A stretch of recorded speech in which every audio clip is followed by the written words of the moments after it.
नाज़रीन, कश्मीर के कच्चेवार इलाइक़े गिहलपुर में 8 धाड़ेल मारिजी वञण जी तस्दीक़ कई वई आहे।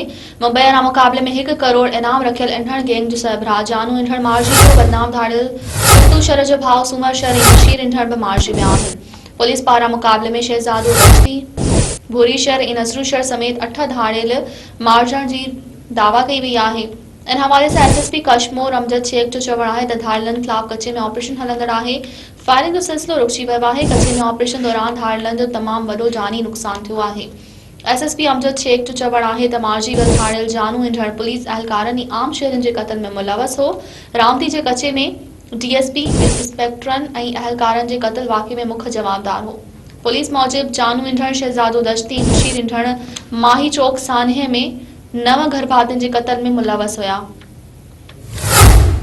नाज़रीन, माफ़िक ब्यूरो वीहर अहम ख़बर ॾेई रहिया आहिनि त कश्मीर जे कच्चेवार इलाइक़े गिहलपुर में 8 धाड़ेल मारिजण जी दावा कई वई आहे। मुबैना मुक़ाबले में 1 करोड़ इनाम रखियल ईंधण गैंग जो सरबराह जानू ईंधण मारिजी वियो। बदनाम धाड़ेल सुल्तू शर जो भाउ सूमर शर ऐं मुशीर ईंधण भी मारिजी विया। पुलिस पारां मुक़ाबले में शहज़ादो दश्ती, भूरी शर ऐं नज़रू शर समेत 8 धाड़ेल मारण जी दावा कई वई आहे।